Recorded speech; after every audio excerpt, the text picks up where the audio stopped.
సద్గురుదేవ. నిగమకల్పతరోర్గళిత ఫలం శుకముఖదామృత ద్రవ సంయుతం పిబత భాగవతం రసమాలయం ముహుర్ముహు రసికా భువి భావుకాః. వ్యాసాయ విష్ణురూపాయ వ్యాసరూపాయ విష్ణవే నమో వై బ్రహ్మనిధయే వాసిష్ఠాయ నమో నమః. కూజంతం రామ రామేతి మధురం మధురాక్షరం ఆరుహ్య కవితా శాఖాం వందే వాల్మీకి కోకిలం. ఓం శ్రీ గురుభ్యో నమః. ఓం శ్రీమాత్రే నమః. మనకి ఎలా ఉందంటే, ఒక చిన్న కుండలో పెద్ద ఏనుగుని పెట్టాలనే ప్రయత్నం ఎలా ఉంటుందో, అలాగే ఒకే రోజున ఆధ్యాత్మిక సభను ఏర్పాటు చేసుకొని ఇంతమంది మహాత్ముల్ని పిలిపించి అందరూ సందేశాలు ఒకే రోజు వినిపించాలనే ప్రయత్నం చేస్తే అది ఒక చిన్న కుండలో పెద్ద ఏనుగుని పెట్టడం లాంటిదన్నమాట. మన వాళ్ళు అంటారు కదా, రామలింగ కవి గారు అంటారు, ఇది కుంజరయూధంబు దోమ కుత్తుకొచ్చన్నని రంజన చెడి పాండవులరి భంజనులై విరటకొల్వు పల్పడిరగట సంజయ ఏమని చెప్పుదు కుంజరయూధంబు దోమ కుత్తుకొచ్చన్. దోమ గొంతులోకి 5 ఏనుగులు వెళ్ళాయటండి. ఈ 5 ఏనుగులు దోమ కుత్తుకులోకి వెళ్ళడం ఎంత కష్టమో, ఇంతమంది మహాత్ముల్ని ఒకే వేదిక మీదకి పిలిపించడం, అందరి సందేశాన్ని ఒకే సమయంలో వినిపించాలనేటువంటి ప్రయత్నం చేయడం అంటే, ఇది బాగా హృదయాలన్నీ కూడా చక్కగా మనం విశాలం చేసుకుంటే తప్ప మనం ఇటువంటి బోధలు మరలా ఆకర్ణింపు చేసుకునేటువంటి అవకాశం కానీ దొరకదన్నమాట. కానీ మీరు మళ్ళీ దొరకరు కదా. మన వాళ్ళు అంటారు కదా, బాగా పంపులు తిన్నప్పుడే కుళాయి దగ్గర నీళ్లు పట్టుకోవాలి. బాగా బిందెం బోర్లు వేసి ముచ్చట్లు పెట్టామనుకోండి, నీళ్ళ దారిని నీళ్లు వెళ్ళిపోతాయి, కుండ దారిని కుండ వెళ్ళిపోతుంది, కుండ ఎప్పటికీ నిండేది లేదు, దప్పికి తీరేది లేదు. అలాగే మనకు కూడా ఒక అద్భుతమైనటువంటి అవకాశం, చక్కగా ఉదయం దగ్గర నుంచి కూడా అద్భుతమైనటువంటి ఆధ్యాత్మిక సత్సంగ సమావేశ కార్యక్రమాలు. మన జీవితాన్ని మనల్ని ఎలా ఉద్ధరించుకోవాలి, ఇది ఎవరినో ఉద్ధరించుకోవడానికి ప్రయాణం కాదు. అసలు సత్సంగం అంటేనే మన లోపలికి మన ప్రయాణం, సత్య వస్తువుతో ప్రయాణం. మనం ఏమై ఉన్నామనేటువంటి సత్యాన్ని తెలిపేటువంటిదే సత్సంగం అంటే.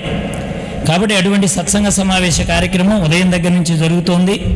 ఇంకా సేపట్లో తెప్పోత్సవం కూడా చక్కగా అంగరంగ వైభవంగా స్వామివారు చక్కగా నౌకా విహారం చేస్తుంటారు. మన సీతమ్మ తల్లితో, లక్ష్మణ స్వామితో, రామచంద్రమూర్తి, ఆంజనేయ స్వామి సపరివార సమేతంగా మనకు అయోధ్యలో భద్రాచలంలో ఎలా జరుగుతోందో అదేవిధంగా 2వ భద్రాద్రిగా పేరుగాంచిన మన లైదాం గ్రామంలో స్వామివారు మనకు అనుగ్రహించినటువంటి స్వామి పుష్కరిణీ తీర్థంలో చక్కనైనటువంటి నౌకా విహారం. ఏమిటండి నౌకా విహారంలో ఉండే అంతరార్థం? చాలామంది అంటారు, మేమండి స్వామివారికి తెప్పోత్సవం చేస్తాం, 2 లక్షల రూపాయల మందులు కాలుస్తాం, 20,000 మందికి భోజనం పెడతాం, ఆ రోజున ఖర్చు అండి ఎంత అవుతుందో చెప్పలేమండి అంటారు. తెప్పోత్సవం అంటే కేవలం ఖర్చేనా? అసలు ఉత్సవం అంటే అర్థం ఏమిటి? ఉత్ అంటే భగవంతుడు అని చెప్పింది భాగవతం. సవహ అంటే ప్రకటింపబడడం. ఉత్సవము అనే పదానికి అర్థం ఏమిటంటే భగవంతుడు ప్రకటింపబడడం. అక్కడ అంటే ఎంతమంది వచ్చారు, ఎన్ని భోజనాలు చేశారు, భోజనాల్లో ఏం వెరైటీలు పెట్టారు, ఎంతమంది ఎంత తిన్నారు, ఎంతమంది వచ్చారు, ఎంతమంది వెళ్ళారు, ఇది కాదు ప్రధానం. అసలు ఉత్సవం అంటే అర్థం ఏమిటంటే భగవంతుడి యొక్క తత్వం ప్రకటింపబడమే ఉత్సవంలో ఉండేటువంటి అంతరార్థం. అటువంటి ఉత్సవాలు మనకి ఇదిగో ఈ రోజున తెప్పోత్సవ రూపంలో స్వామివారు మనకు అనుగ్రహించబోతున్నారు. అక్కడ ఉండేటువంటి ఆ నీరే మనం మునిగేటువంటి సంసార సాగరం. సంసార సాగరంలో తేలేటువంటి నౌకే మన జీవితం. ఏది మనకి పూజనీయం, ఏది మనకు గర్హనీయం అంటే దేనిని మనం పూజిస్తాం, దేనిని మనం వదిలేస్తామంటే, చూడండి, ఇప్పుడు ఆ నౌకలో సీతారాములు ఉంటే అందులో విహారము, అందులో ఆనందము, అందులో విన్యాసము, చాలా ఆనందాన్ని మనం అనుభవించవచ్చు.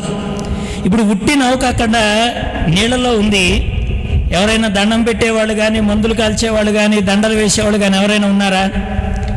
ఎప్పుడు దానికి ఆ నౌకకు అర్హత వస్తుందంటే దానిలో సీతారాములు కూర్చోబెట్టాలనుకుంటే దానికి అర్హత. అలాగే మన జీవితం కూడా ఆ నీళ్ల మీద నడిచేటువంటి నావ. సాంసారిక విషయాలు, లౌకికమైన విషయాల్లో వెడుతూ ఉంటే ఏ అలంకారం లేనటువంటి నౌక ఇప్పుడు అక్కడ ఎలా తిరుగుతోందో మన జీవితం కూడా అంతే. ఎప్పుడైతే దానిలో సీతారాముని కూర్చోబెట్టాలనేటువంటి ఆలోచన వస్తుందో, భగవత్పరంగా భగవంతుడు ఆ నౌకలో కూర్చోవాలనేటువంటి జ్ఞానం కలుగుతోందో, అప్పుడు దానికి ఒక అర్హత వస్తుంది. దానికి అలంకరణ ఉంటుంది, దానికి పూలతో సేవ చేస్తారు, దాన్ని చక్కగా 10 మంది కలిసి నడుపుతారు, దానికి 10 మంది పరిచారకులు ఉంటారు. అలాగే మన జీవితం కూడా వేది విషయాల వైపు పెడితే ఒక రకంగా, భగవంతుడి వైపు పెడితే ఒక రకంగా, ఎలా మన జీవితం శోభాయమానంగా నడవాలో మనకు తెప్పోత్సవం ద్వారా రామచంద్రమూర్తి చూపిస్తున్నారు. మనకు చక్కగా అదే సాగరం. సాగరం చాలా వాటిని గుర్తు చేస్తోంది మనకి. మీరు ఎక్కడ భాగవతం తెరవండి, భాగవతంలో మాయ కమ్మేదే నీళ్ళ దగ్గర. నారదుడికి మాయ కమ్ముతుంది, అక్కడ సంసారం వస్తుంది. అక్కడ మళ్ళీ మనకి అక్రూరుడికి మాయ కమ్ముతోంది, విశ్వరూప సందర్శనం జరుగుతుంది. అలాగే అక్కడే వ్యాస భగవానుడు గుడ్డలు కట్టుకునేటువంటి ఆడవాళ్ళను చూస్తాడు, అక్కడ శుకయోగీంద్రుడి యొక్క గొప్పదనం తెలుస్తుంది. ఇన్ని మంచినీళ్లు అడిగి పరీక్షణ్ మహారాజు 7 రోజుల్లో మృత్యు పాలవుతున్నటువంటి శాపాన్ని కూడా శమీకుడి ద్వారా పొందుతాడు, శృంగి ద్వారా. అంటే మనకి ఈ సాగరం అనేటువంటిది అనేకమైనటువంటి వాటిని చూపిస్తుంది. అసలు సంసరతి ఇది సంసారః, ఒక చోట ఉండకుండా జారిపోయేటువంటి దానికే సంసారం అని పేరు. కాబట్టి అటువంటి ఈ సాగరంలో మన నౌకా విహారం సాగాలి అంటే దీనిలో చక్కగా సీతారామచంద్రులు పరివేష్టితులై ఉండాలి. ఎప్పుడైతే సీతారామచంద్రులు ఈ నౌకలో ప్రవేశిస్తారో అప్పుడే దీనికి ఒక అర్హత కలుగుతుందన్నమాట. పైగా భగవద్గీతలో కూడా సర్వం జ్ఞాన ప్లవేనైవ వృజినం సంతరిష్యతి అంటాడు భగవద్గీతలో. సర్వం జ్ఞాన ప్లవేనైవ, అర్జున, అందరూ సంసార సాగరాన్ని దాటడానికి ఏకైక మార్గం ఏమిటంటే జ్ఞానం అనేటువంటి పడవని కొనుక్కుంటే చక్కగా మనం సంసారం అనేటువంటి నావలో నుంచి తరించడానికి అవకాశం ఉంటుంది అని మహాత్ములు తెలియజేశారు. కాబట్టి అటువంటి భాగవతం అనేటువంటిది మనకు చిట్ట చివర ఉద్ధవుడితో 12వ స్కందంలో ఒక మాట వస్తుంది. కృష్ణ భగవానుడు ఇంకొద్ది రోజుల్లో ఈ లోకాన్ని విడిచి వెళ్ళిపోతాడు. ద్వారకా నగరాన్నంతా కూడా సముద్రంలో మునిగిపోతుంది. నారాయణుడు తన స్వస్థానానికి చేరిపోబోతున్నాడు.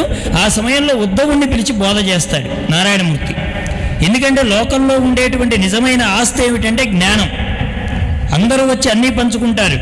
మేము చిన్నప్పుడు చదువుకునేటప్పుడు చిన్న పద్యం ఉండేది, నచోరహర్యం నచరాజహర్యం నభ్రాతృభాజ్యం నచభారకారి వర్ధతే ఏవ నిత్యం విద్యాదానం సర్వదాన ప్రదానమని ఓ చిన్న శ్లోకం ఒకటి నేర్పేవాళ్ళు తెలుగులో. నచోరహర్యం నచరాజహర్యం, దొంగలొచ్చి దోచుకోలేనటువంటిది, రాజులొచ్చి ఇదిగో నీ దగ్గర ఎక్కువ సంపద ఉంది దోచుకెడతాం మాకు ట్యాక్స్ కట్టు అనడానికి వీలు లేనటువంటిది, ఎవరైనా అన్నదమ్ములు వచ్చి అన్నయ్య నీ దగ్గర ఇన్ని ఎకరాల పొలం ఉంది కదా, ఇన్ని భవనాలు ఉన్నాయి కదా, పంచుకుందామని పంచుకోవడానికి వీలు లేకుండా ఉండేటువంటిది, ఎవరు ఎంత మోసినా కానీ భారం లేకుండా ఉండి ఇంకా మొయ్యాలనిపించేటువంటి ఏకైక భారము లేనటువంటి పెద్ద భారము, ఇంకా పెంచుతూ ఉంటే పంచుతూ ఉంటే పెరిగేటువంటిది విద్యాదానం మాత్రమే, అది జ్ఞానం అని చెప్పారు. మిగతాదంతా పంచుకుంటారు. ఏమండి, శుకుడికి వచ్చినటువంటి జ్ఞానం వ్యాసుడికి రావాలని లేదు, జనకుడికి వచ్చినటువంటి జ్ఞానం మునులకు రావాలని లేదు. ఇంతకుముందు చెప్పారు కదా శైలేష్ ప్రభుజీ, బొట్టు పెట్టుకున్నంత మాత్రాన, కాషాయం కట్టినంత మాత్రాన ముక్తి రాదు. అది దేని ద్వారా వస్తుంది? కేవలము ఇదిగో భగవంతుడి యందు ఉండేటువంటి విశ్వాసం. మనకి అష్టావక్ర గీతలో ఒక చిన్న కథ ఉంటుందండి. అష్టావక్రుల వారు ఒకసారి ఈ మహామునులందరినీ కూర్చోబెట్టి బోధ చేస్తూ ఉంటాడు ఆయన. దానికి కౌపీనం అంటే గోచి గుడ్డ పెట్టుకునేటువంటి వాళ్ళు, గోచి గుడ్డ మాత్రమే తమ ఆస్తిగా కలిగినటువంటి వాళ్ళు. అటువంటి అత్రి మహాముని, అనసూయ, వీడి దంపతులు, అలాగే భరద్వాజుడు, గౌతముడు, కశ్యపుడు, మరీచి, ఇలా మొదలైనటువంటి మహామునులందరూ వచ్చేవాళ్ళు అక్కడ సత్సంగానికి. అయితే అష్టావక్ర మహాముని వారు జనకుడు రానిదే సభ మొదలు పెట్టేవాడు కాదట. మరి జనకుడు ఎవరు? ఆయనకి భార్య ఉంది, పిల్లలున్నారు, రాజ్యం ఉంది, భటులున్నారు, సైన్యం ఉంది, వ్యవహారం ఉంది, ఇంకా విషయాదుల మీదకు పొరలేటువంటి ఇంద్రియాలు ఉన్నాయి. ఇంత కలిగినటువంటి వాడు జనక మహారాజు. కానీ జనక మహారాజు రాందే బోధ మొదలు పెట్టేవాడు కాదట. ఇది వచ్చిన వాళ్ళందరికీ కాస్త ఆశ్చర్యం వేసింది. ఇదేమిటి, మేమేమో అన్నీ వదిలేసుకొని వచ్చి కూర్చున్నాం, పైగా మేమందరం గోచి కడిగిన వాళ్ళం, కాషాయం కట్టుకున్న వాళ్ళం, ఆయనేమో రాజ్యంలో ఎప్పుడు ఉండేవాడు, ఆయన దాన్ని బోధ మొదలు పెట్టడినా అని కాస్త ఈయన మీద కాస్త ఏదో లోపల ఉండేటువంటి విషయాలన్నమాట, అవి రేగుతూ ఉంటాయన్నమాట. సరే, గురువుగారు అంత మాత్రం గ్రహించకుండా ఉన్నారా? వెంటనే గురువుగారు అడుగుతున్నారు, ఏమయ్యా జనక మహారాజా, ఎప్పుడు ఆ రాజ్యమైనా కాస్త ఈ ఆధ్యాత్మికానికి కూడా కాస్త ముందుగా రావచ్చు కదా అని కాస్త మందలించినట్టుగా ఓ రోజు కనిపిస్తారు గురువు గారు. ఈ లోపల జనక మహారాజు గారికి ఈ గురువు గారు అష్టావక్రుల వారు ఒక లీల చేస్తారు. ఆ లీలలో ఏమవుతుందంటే జనక మహారాజు పట్టడం అంతా తగలబడుతూ ఉంటుంది. అలాగే ఈ ముని వాటికలన్నీ వదిలేసి వచ్చినటువంటి మునుల యొక్క ఆ వాటికలన్నీ తగలబడిపోతూ ఉంటాయి. జనక మహారాజు ఒక్కడే నిశ్చలంగా కూర్చుంటాడు బోధ దగ్గర. మిగతా వాళ్ళందరూ పరిగెడతారండి వారి యజ్ఞశాలల వైపు. అయ్యో మా యజ్ఞగుండం తగలబడిపోతుంది, మా గోచీలు తగలడిపోతున్నాయి, మా కాషాయ వస్త్రాలు తగలడిపోతున్నాయి, మా దండకమండలాలు తగలడిపోతున్నాయి, అయ్యయ్యో ఇన్ని నీళ్ళు తీసుకొస్తే బాగుండు, మా యజ్ఞ వాటికలు ఆపేసుకుంటామని వాళ్ళందరూ పరిగెత్తారు. కానీ జనకుడు మాత్రం అంతరాజ్యం తగలడిపోతున్నా కానీ నిశ్చలంగా కూర్చున్నాడు. వీళ్ళు అన్నీ ఆర్పేసుకున్న తర్వాత వచ్చి బోధ దగ్గర కూర్చున్నారు. ఇప్పుడు అష్టావక్రుల వారు అన్నారు, ఏమయ్యా జనక మహారాజు గారి రానిదే నేను బోధ ఎందుకు మొదలు పెట్టడం లేదో తెలుసా? నీకు ఆయన కంటే తక్కువ ఆస్తులు, ఆయన కంటే తక్కువ వ్యాపకాలు, ఏ రకంగా చూచినా కానీ ఆయన గొప్ప సంపన్నుడు, మీరేమో కాస్త గోచిపాత రాయిళ్ళు, ఏది కౌపీనంతో కాలాన్ని గడుపుకునేవాళ్ళు. కానీ బోధ ఎందుండేటువంటి ఆసక్తి, మీరేమో పాకాలు తగలడిపోతుంటే అవి ఆర్పుకుందామని వెళ్ళారు, ఈయనేమో రాజ్యమే తగలడిపోతున్నా కానీ నాకు బోధే కావాలని గట్టిగా కూర్చున్నాడు. అందుకని గురుబోధ విననిదే ముక్తి మార్గం దొరకడం చాలా కష్టం. మనం ఎన్ని వదిలేసి కూర్చోవాలో లోకంలో. ఉదయం చెప్పారు కదా, శతం విహాయ గుంజీదహ సహస్రం స్నానమాచరేత్ లక్షం విహాయ దాతవ్యం కోటిం త్యక్త్వా హరిం భజేత్. మరి ఈ కాలంలోనే ఇలా ఉంటే రాబోయే కాలంలో ఇంకెన్ని దారుణాలు ఉంటాయో. మరి వాళ్ళు కౌపీనాను వదలలేక ఈ యజ్ఞవాటికలు తగలడిపోతుంటే అంత పరిగెత్తారే. మరి వచ్చేటువంటి కలియుగం ఇంకా దోషభూయిష్టంగా ఉంటుంది కదా కృష్ణ. మరి జ్ఞానం అనేది లుప్తమైపోతుంటుంది. కలియుగంలో రాబోయేటువంటి ఈ ఉపద్రవాన్ని నువ్వెలా నివారిస్తావని అడిగాడండి. ఎవరు? ఉద్ధవుల వారు అడిగారు కృష్ణ భగవానుడు.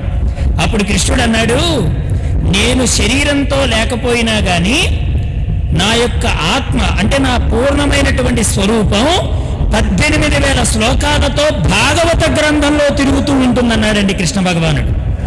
అంటే ఇప్పుడు భాగవతాన్ని వినడము, భాగవతంలో ఉండే ధర్మాన్ని అవలోకించడము, భాగవత ధర్మాన్ని తెలుసుకోవడం అంటే సాక్షాత్తు కృష్ణ భగవానుడి యొక్క దివ్యత్వాన్ని మనం అనుభవించడం అన్నమాట.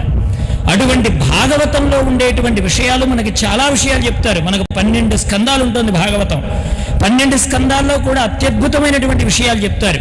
అసలు దేహం ఏమిటి, దేహం ఎలా వస్తోంది, ఈ జీవుడు యొక్క లక్షణం ఏమిటి, జీవుడు ఎందుకు సంసార బంధితుడవుతున్నాడు, ఏ వైపుకు వెళితే వాడు మోక్ష మార్గానికి అర్హత పొందుతున్నాడు, అసలు ఈ పురంజనుడనే వాడెవడు, వీడి లోపల ఉండే పురంజని అంటే ఎవరు, ఆవిడకు తోడుగా ఉండేటువంటి 5 తలల సర్పం అంటే ఎవరు, అక్కడ కాపలా కాసేటువంటి ఈ రంధ్రాలతో కూడినటువంటి సేనానాయకులంటే ఎవరు, 5 విషయాలతో బయటికి వెళ్ళి 5 విషయాలతో లోపలికి రావడం అంటే ఏంటి, వీడు ఎటువంటి కాలంలో తిరుగుతూ ఉంటాడు, రాత్రింబవుళ్ళనేటువంటి సైన్యము చండవేగుడనేటువంటి గంధర్వుడు ఈ పురంజనుడి మీద ఎలా దాడి చేస్తున్నాడు, వాడికి జర అనేటువంటి భార్యను ఎలా కట్టబెడుతున్నాడు, మృత్యు అనేటువంటి దాంతో వాడు ఎలా కౌగిలింపబడుతున్నాడు, ఆ 365 మంది సైన్యం ఎవరు, దాన్ని తెలుసుకోలేక మానవుడు ఎలా నష్టపోతున్నాడు అనేటువంటి విషయం అంతా కూడా చక్కగా పురంజనోపాఖ్యానంలో చక్కగా తెలియజేశాడు. అంటే భాగవతంలో ఏం తెలుస్తోంది? భక్తి జ్ఞాన వైరాగ్య తత్వ ముక్తుల యొక్క సమ్మేళనం భాగవతం. మీరు భక్తికి రండి. మన ఉదయం నుంచి చెప్పుకుంటూనే ఉన్న భీష్మ పితామహుల వారి గురించి. భీష్మ పితామహుల వారిని నిరంతరం స్మరిస్తూ ఉన్నాడు ఎవరు? కృష్ణ భగవానుడు అని. అంటే అహం స్మరామి మద్భక్తం అంటాడు భాగవతంలో. నువ్వు ఎవరినైనా అలా స్మరిస్తూ ఉన్నావంటే అహం స్మరామి మద్భక్తం, నేను నిరంతరం నా భక్తుడైనటువంటి వాడిని నిరంతరం తలుచుకుంటూ ఉంటానంటాడు స్వామివారు. అందుకనే అర్జునుల వారి యొక్క రోమం కూడా కృష్ణనామం చేస్తుంది అంటారు. అలాగే రామనామ వైభవం ఇంతకుముందే చెప్పెళ్ళారు కదా మనకు అల్లు రామయ్య గారు. రామాంజనేయ యుద్ధం, వాస్తవానికి రామాంజనేయ యుద్ధం ఎక్కడా రామాయణంలో లేదు. అది తరువాత కథలు వాళ్ళు కల్పించి వ్రాసినటువంటి కథలు.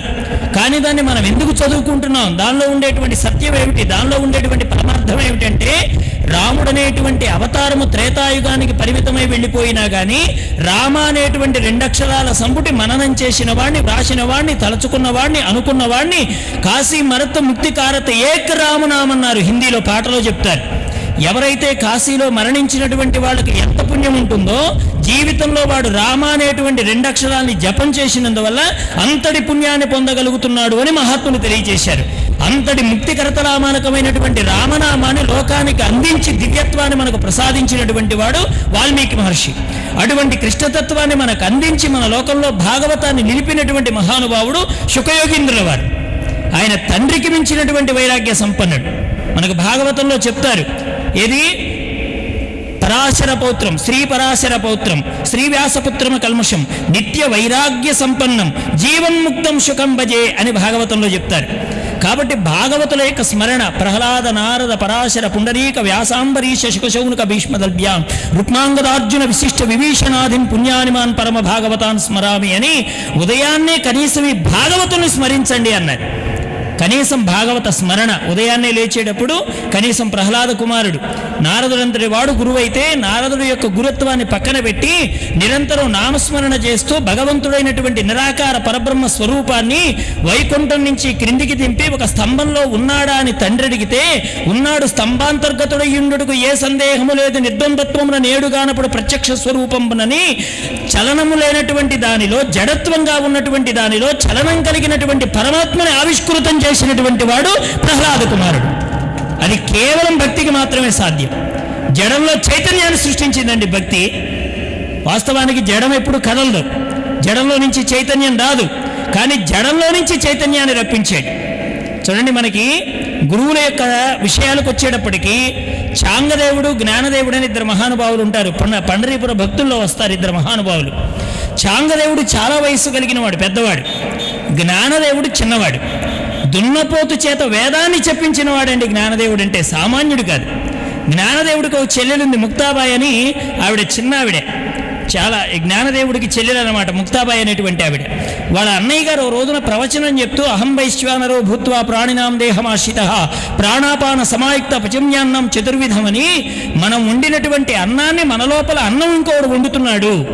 మనం వండుతుంది అన్నం, కానీ మనం తిన్నటువంటి అన్నాన్ని లోపల వైశ్వానరమైనటువంటి అగ్నితో పరమాత్మే లోనుండి దాన్ని పచనం చేసి రక్తానికి రక్తంగాను, మాంసానికి మాంసంగాను, ఎముకకు బలాన్ని గాను, పిప్పిని మనకి మలం రూపంలో బయటికి వెళ్ళేట్టుగాను పరమాత్మ లోపల ఒక సేవ చేస్తున్నాడు.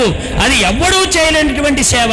ఏ డాక్టరు చేయలేడు, ఏ పెళ్ళాము చేయలేదు, ఏ మొగుడు చేయలేడు. ఏమంటే తాళి కట్టిన పెళ్ళానికి బీపీ వస్తే, పోనీ గ్యాస్ వస్తే భర్త ఏమైనా తగ్గించగలుగుతున్నాడా? పోనీ భర్తకి గ్యాస్ వచ్చిందనుకోండి, అరగక భార్య ఏమైనా మందేసుకుంటే తగ్గుతుందా? మరి ఎవడు లోపల వండి ఎక్కడెక్కడ కార్యానికి ఏది కావాలో, ఏది ఏ సమయానికి ఎక్కడ చేరాలో ఎవడు చేరుస్తున్నాడు, వాడే వైశ్వానరుడు అని చెప్పింది భగవద్గీత. ఇది చెప్తుంటే ప్రపంచమంతా వినదండి. ఈ విన్న తరువాత ఓ రోజున ముక్తాబాయి రొట్టెలు కాల్చుకోవడానికి అగ్ని కోసం బయటికి వెళ్ళింది. ఆవిడ వెళ్ళి ఆవిడ ఇల్లు తిరిగి అగ్ని అడుగుతుంది, అయ్యా నేను రొట్టె కాల్చుకోవాలి మా అన్నయ్య గారికి, మీ ఇంట్లో అగ్ని దొరుకుతుందా అంటే, ప్రపంచం కదండి ఓ మాట అన్నది. మీ అన్నయ్య గారు ప్రవచనాల్లో చెప్తున్నాడు కదా, అహం వైశ్వానరో భూత్వా ప్రాణినాం దేహమాశ్రిత ప్రాణాపాన సమాయుక్త పచమ్యాన్నం చతుర్విధం. మన లోపల అగ్ని ఉంటుంది, అగ్ని పచనం చేస్తుంది. అదే ఎక్కడికి ఏమేం పోవాలో అవన్నీ చేసేది అగ్ని. అగ్నిస్వరూపుడైన నారాయణుడు ఒకడున్నాడని మీ అన్నగారు చెప్తున్నారు కదా, కాబట్టి వాణ్ణే వండుకోమను. అంత అగ్ని లోపల ఉంటే మళ్ళీ మా దగ్గరకు వచ్చి అగ్ని కావాలా మీ అన్నయ్య గారికి అని ఎగతాళి చేసిందండి లోకం. ముక్తాబాయి ఏడ్చుకుంటూ వెళ్ళింది ఇంటికి. జ్ఞానదేవుడు అడిగాడు, ఏమ్మా ఎందుకు వచ్చావు, ఏంది ఏడుస్తున్నావు అంటే, అన్నయ్య నేను అగ్ని కోసం ఇంటికి వెళ్ళాను, వేరే వాళ్ళ ఇళ్ళకి వెళ్ళాను, వాళ్ళు అగ్నిని ఇవ్వకపోగా ఇదిగో నీలో ఉండేటువంటి ఈ ఏదైతే నువ్వు చెప్పావో భగవతత్వం దాన్ని వాళ్ళు ఎగతాళిగా మాట్లాడుతున్నారు అన్నయ్య అంటే, నిజమేనమ్మా, నా లోపల ఇంత అగ్ని పెట్టుకొని బయటికి నిన్ను పంపడం అది నాకు దోషం కాదా, చూడమ్మా ఇప్పుడు నేనేం చేస్తాను అని ఆయన ఒక క్రియ చేశాడండి జ్ఞానదేవుల వారు. అయితే ప్రపంచమంతా వాళ్ళు నిప్పివ్వకపోగా అసలు వీళ్ళు ఎలా రొట్టెలు ఎలా చేసుకొని తింటారో చూద్దామని వచ్చారండి మిగతా వాళ్ళు కిటికీ దగ్గరికి వచ్చి, అసలు నేను రొట్టెలు ఎలా చేస్తుంది ఆ అమ్మాయి, ఈయన ఎలా తింటాడు చూద్దామని వచ్చారండి. వచ్చేటప్పటికి చిన్నగా కిటికీ తీసి చూస్తే అలా 2 చేతులు ఇలా పెట్టి మోకాళ్ళ మీద కూర్చొని 2 కాళ్ళని వెనక్గా పెట్టి ఇలా కూర్చొని నోటిని చాపాడండి జ్ఞానదేవుడు. నోటిలో నుంచి అగ్నికెలలు పెడుతున్నాయండి. అగ్ని ఏదైతే లోపల వైశ్వానరుడు అనేటువంటి స్వామి ఉన్నారో అగ్నికెలలు బయటకు ఎడుతూ ఉంటే అప్పుడు చెప్పాడు ఆయన, ముక్తాబాయి వీపు మీద రొట్టెలేయమ్మా అని చెప్పాడు. అప్పుడు ఆ వీపు మీద రొట్టెలు వేస్తే ఆ రొట్టెల్ని వీళ్ళు తిన్నారనమాట. అంటే ఎందుకంటే మనకి భాగవతులు అనేటువంటి వాళ్ళు భగవంతుడు ఉన్నాడా అనడానికి నిదర్శనం ఏమిటి అంటే భాగవతుల యొక్క చరిత్రే. భగవంతుడే లేకపోతే ఏకనాథుడు ఇంట్లో కావడి నీళ్లు మోసిన వాడెవడు, జనాభా వస్తే పిండి విసిరిన వాడెవడు, ఆ రథం మీద కూర్చొని అర్జునుడికి నీకు ఏం పర్వాలేదు 18 రోజుల పాటు నీ నొగల్లో కూర్చొని నీ కాళ్ళ దగ్గర నేను కూర్చొని రథాన్ని నడుపుతాను అర్జున, ఎవడైనా బాణాన్ని ప్రయోగం చేస్తుంటే ముందుగా నాకు తగిలిన తర్వాత ఆ బాణం నీకు చేరుతోంది, నేను రథంలో కూర్చొని ఉన్నంత వరకు నీ ప్రాణానికి ఏం భయం లేదని అభయం ఇచ్చి 18 రోజులు కురుక్షేత్రంలో రథాన్ని నడిపిన మొగాడు మనగాడు ఎవడండి? నారాయణుడు. వాడు లేకపోతే కురుక్షేత్ర రథం లేదు, ఆయనే పక్కగా తప్పుకున్నవాడు ఈ రథం లేదు. ఈ రథం మళ్ళీ అగ్నికి ఆహుతి కావలసిందే, బండెడు కట్టెల్లో పడి ఒక కట్టెగా మారి ఈ కట్టె భస్మంగా మిగిలిపోవలసిందే, లోపల నారాయణుడే లేని రోజున. కాబట్టి అటువంటి నారాయణుడు లోపల ఉండి నడుపుతుంటే ఆ నారాయణుడి యొక్క దివ్యత్వాన్ని మనకు గుర్తింపజేసేది ఎవరు? భాగవతులు. అటువంటి దున్నపోతు చేత వేదాన్ని పలికించిన వాడు జ్ఞానదేవుడు అనేటువంటి మహానుభావుడు. ఆయన రోజున చాంగదేవుల వారు లెటర్ రాస్తాడు ఆయనకి. చాంగదేవుడికి చాలా వయస్సు ఉంది ఆయనకి. అయితే ఏమని సంబోధించాలి? లోకంలో మానవుణ్ణి కనబడకుండా తగలెట్టేటువంటి అగ్ని ఏంటో తెలుసా అండి? మాత్సర్యం అనే అగ్ని. మనకంటే ఎవరైనా ఎదిగిపోతున్నా, మనకంటే ఎవరైనా ఎక్కువగా వెళ్ళిపోతున్నా మనలో ఒక అగ్ని బయలుదేరుతుందండి. దాన్ని మనం తట్టుకోలేం, చాలా కష్టం. అది మాత్సర్యం అనేటువంటి అగ్ని మానవుని నిలువునా తగలెడుతోంది. ఆ మాత్సర్యం అనేటువంటిది చాంగదేవుడు అనుకున్నాడు, ఉత్తరం రాయాలనుకున్నాడు జ్ఞానదేవుడికి. అయితే పూజ్యులైన జ్ఞానదేవుల వారికి అని రాద్దాం అనుకుంటే ఆయనకు వయస్సు అడ్డొచ్చిందండి. నేను చాలా వయసులోని కదా, వాడు చాలా చిన్నపిల్లాడు కదా, అతనికి పూజ్యులైన అని పెట్టాలంటే అక్కడ నా అహంకారం వచ్చేసింది అక్కడ, అందుకని పూజ్యులైనా పెట్టకూడదు. అప్పుడు చిరంజీవి జ్ఞానదేవుల వారికి అని రాద్దాం అనుకున్నాడు. కానీ చిరంజీవిగా ఆశీర్వదించడానికి ఇతనికి పెద్ద మనసు లేదు. గొప్పతనాన్ని అంగీకరించడానికి, పూజ్యులైన అనడానికి అతను మనసు ఒప్పుకోవడంలే. చిరంజీవ చిరకాలం వర్ధిల్లు అనడానికి కూడా మనసు రావడంలే ఆయనకి. వెంటనే ఖాళీగా పంపించేశాడండి పేపర్. ఎందుకు? జ్ఞానదేవుల వారి దగ్గరికి నేను వస్తున్నానని చెప్పడానికి ఖాళీగా పంపించేశాడు పేపర్. పంపించేస్తే ఆ పేపర్ చూసుకున్న తర్వాత జ్ఞానదేవుడు నవ్వుకున్నాడండి. అజ్ఞానికి ప్రపంచం రెండుగా ఉంటుంది కానీ జ్ఞానికి ఎప్పుడూ ఒక్కటే. ఎందుకంటే అద్వైత అభేదం దర్శనం జ్ఞానం అన్నారు మన శాస్త్రాల్లో. జ్ఞానం అంటే పుస్తకాల్లో దొరికేదో, శ్లోకాల ద్వారా వచ్చేదో, పాండిత్యం ద్వారా వచ్చేదో కాదు. జ్ఞానం అంటే అభేద దర్శనం జ్ఞానం అన్నారు. అభేద దర్శనం అంటే అర్థం ఏమిటి? ఎప్పుడైతే ఎదురుగా ఉన్నటువంటి వస్తువులో నువ్వు రెండో దాన్ని చూడకుండా ఉన్నది పరమాత్మ ఒక్కడే అనేటువంటి పరిపూర్ణమైన విశ్వాసాన్ని కలిగి ఉండి ఎదుటివారిలో కూడా పరమాత్మనే చూడగలుగుతావో అప్పుడు నువ్వు పరిపూర్ణమైనటువంటి జ్ఞానాన్ని పొందినట్టు. ఎప్పుడైతే నువ్వు రెండో వస్తువును చూడగలుగుతున్నావో అది మాయకు ప్రతిరూపమే. అందుకే మహాత్ములు ఏం చెప్పారు? నీలో ఉండేటువంటి కుచ్చితపు బుద్ధి, మాత్సర్యపు బుద్ధి, దాన్ని తొలగించుకుంటే నువ్వు గొప్పవాడవుతావు. ఆ ఖాళీ పేపర్ చూసి నవ్వుకున్నాడండి జ్ఞానదేవులు వారు. ఓహో, చాంగదేవుడే కాదు, చాంగదేవుడు రాసిన పేపర్ కూడా ఖాళీగానే ఉంది అని అలా పక్కన పడేశాడు ఆయన. వెంటనే ఆయన దగ్గరకు వెళ్ళడానికి చాంగదేవుల వారు వాహనం చూసుకున్నారు. మరి ఏ వాహనం కావాలి అంటే సింహాన్ని కూర్చోబెట్టాడండి. సింహము పులులు ఉంటాయి కదా, వాటిలో ఆ పులిని వాహనంగా చేసుకున్నాడు ఆయన. వ్యాఘ్రం వాహనంగా చేసుకొని నడిపించుకొస్తున్నాడండి ఆయన. పులిని నడిపించుకొస్తున్నాడు. చాంగదేవుల వారు పులి మీద వస్తున్న విషయం జ్ఞానదేవుల వారికి తెలిసింది. జ్ఞానదేవుల వారు ఏమన్నారు? అయ్యా, అక్కడికి చాంగదేవుల వారు వస్తున్నారు, ఆయన మా పులి మీద వస్తున్నాడు అని చెప్పి కొంతమంది ఉంటారు కదా ఊళ్ళో వాళ్ళు, ఆయన ముందుగా వచ్చి కబురు అందించారు. తర్వాత వెంటనే జ్ఞానదేవుడు అన్నాడు, అంతటి పెద్ద ఆయన నన్ను చూడడానికి పులి మీద వస్తుంటే నేను మాత్రం ఆయనకు ఎదురుగా వెళ్ళకుండా ఉంటే బాగుంటుందా అని తను కూర్చున్నటువంటి గోడను నడిపించాడండి ఆయన. తను కూర్చున్న గోడ మీద ఈ గోడతో చెప్పాడు, ఏవే జడమా, అగో అంత పెద్ద మహానుభావుడు వస్తున్నాడు పులి మీద, నువ్వు మాత్రం ఇలాగే కూర్చుంటే ఎలాగ ఎదురేళ్ళంటే ఆయన జడాన్ని నడిపించాడు. నడిపించగానే ఎప్పుడైతే ఒక గోడ మీద జ్ఞానదేవుల వారు తనకు ఆహ్వానం పలకడానికి వస్తున్నారని తెలుసుకున్నారో అప్పుడు చాంగదేవుల వారు జ్ఞానదేవుల వారికి సాష్టాంగ నమస్కారం చేశాడు. అంటే ఏది గొప్ప అంటే చైతన్యాన్ని కదిలించడం కంటే కూడా జడాన్ని కదిలించడం గొప్ప. అలాగే జడంలో చైతన్యాన్ని చూడడమే కాదు, ఆ చైతన్యాన్ని తన తండ్రికి కూడా చూపించడం గొప్ప. అంటే అంతటా పరమాత్మ ఉన్నాడనేటువంటి భావన కలగడం వేరు. ఇందుగలడందు లేడని సందేహంబు వలదు, చక్రి సర్వ ఉపగతుండెందెందు వెతకి చూచిన సర్వ ఉపగతుండు అని చెప్పింది భాగవతం. హరిమయము విశ్వమంతయు హరి విశ్వమయుండు, సంశయము పని లేదు, హరిమయము కాని ద్రవ్యము పరమాణువు లేదు, వంశ పావన వింటే. ఎవడికి జ్ఞానం? విన్నవాడికే. ఎలా వినాలి? అలా శ్రద్ధతో విన్నటువంటి వాడికే జ్ఞానం. అంతేగాని ఒక నియమం పెట్టేసేసుకొని ఆ నియమానికి ఒక విషయము విలువ లేకుండా మనం చేసేసామనుకోండి, అది మనకు రాణించదు. మా గురువు గారు చిన్న ఉపమానంతో కూడిన ఒక కథ చెప్పేవారే. ఒక ఊరిలో ఒక పెద్ద ఆయన ఉన్నాడండి. ఊళ్ళో ఆయన ఇంటికి కాస్త ఈ తగవులు తీర్చుకోవడానికి ఊళ్ళో వాళ్ళు వస్తూ ఉండేవారు. ఆయనకి 2 కొడుకులు, ఆ ఇద్దరికి పెళ్లిళ్ళు చేశారు, 2 కోడళ్ళు వచ్చారు. కాలంలో వాళ్ళ భార్య గారు వెళ్ళిపోయారండి. వెళ్ళిపోతే ఈ మామగారికి కావలసిన సదుపాయాలన్నీ కోడళ్ళు గారు చూస్తున్నారు. 2 పెద్ద కోడలు, చిన్న కోడలు. అయితే పెద్ద కోడలు ఏం చెప్తుంది? నేను కరెక్ట్గా 11 కాగానే ఆకేస్తాను, భోజనం పెడతాను. ఇది పెద్ద కోడల డ్యూటీ. చిన్న కోడల డ్యూటీ ఏంటి? 11:30, 12 కాగానే ఆకు తీసేయటం ఆవిడ డ్యూటీ. ఇలా డ్యూటీని పంచుకున్నారండి 2. పంచుకున్న తర్వాత ఓ రోజున మామగారింటికి పెద్దవాళ్ళు వచ్చారు. ఎవరో కాస్త తగువ తీర్చడం కోసం ఎవరో ఊళ్ళో వాళ్ళు వచ్చారు. పెద్ద గొడవ అవుతుంది, ఆ గొడవను తీరుస్తున్నాడు ఆయన. అయితే ఈ లోపల 11 అయిపోయిందండి. పెద్ద కోడలు టైం అయింది. ఆవిడేం చేసింది? వచ్చింది, ఆకేసింది, నీళ్లు చల్లింది, అన్నం పెట్టింది, కూరలు వేసింది, అంతా వేసేసింది. ఈ లోపల 11:12 అయింది. చిన్న కోడలు డ్యూటీ వచ్చింది. అన్నం అన్నంగానే ఉంది, కూరలు కూరలుగానే ఉన్నాయి, తన పంతం చేసేసింది, మొత్తం ఆకు తీసేసింది, బయటపడేసింది. ఇప్పుడు మధ్యాహ్నం ఈ లోపల మామయ్య గారి తగవ తీర్చేటప్పుడు 1:30 టైం అయిందండి. బయట ఈయన లోపలికి వచ్చి చూద్దురు కదా, ఇక్కడ ఆకు లేదు, కూరలు లేవు, పదార్థాలు లేవు. వెంటనే అక్కడ ఉన్నటువంటి వాళ్ళ కోడలను అడిగాడు, ఏమమ్మా ఏంటి నాకు అన్నం పెట్టరా అని అడిగాడు. ఏమండి మామయ్య గారు, నేను మటుకు డ్యూటీలో తప్పేదే లేదు, నేను అన్నమాట ప్రకారమే 11 గంటలకు అన్నం పెట్టాను, కూరలు వేసాను, ఆకేసాను, అన్నీ వేశాను, నా డ్యూటీ అయిపోయిందని పెద్ద కోడలు. చిన్న కోడలు అంది, మామయ్య ఏమైనా అంటే ఎవరినైనా అనగా నన్నంటే మాత్రం నేను ఒప్పుకొని, నేను అసలే మాట మీద నిలబడే సత్యరిచుంద్ర వంశం మాది. 11:12 కాగానే ఆకుంచడం అనేది మా జీవితంలో లేదు. అది ఆకు సరైనటువంటి సమయం ప్రకారం పెద్ద కోడలు ఆకేసింది, 11:12 ఇంటికి వచ్చినాయి, ఆకు తీసేసాను. ఇప్పుడు ఆకలి తీరాలా లేదా? ఆకు తీరడం, ఆకేయడం ముఖ్యమా, ఆకలి తీరడం ముఖ్యమా? కాబట్టి మనం కూడా మన జీవితంలో ఏది మనకు ఉపయోగపడుతుంది? మానవుడికి ధర్మార్థ కామ మోక్షాలు 4 కూడా పురుషార్థాలే. కానీ ధర్మార్థ కామాలు అనేటువంటి గౌణములుగా చేర్చారు. మోక్షం ఒక్కటే పరమ పురుషార్థంగా చేర్చారు. కాబట్టి అటువంటి పరమ పురుషార్థాన్ని అందించేటువంటి మోక్షంలో కరతలామలకమైనటువంటి గ్రంథం ఏది అంటే భాగవతం మాత్రమే.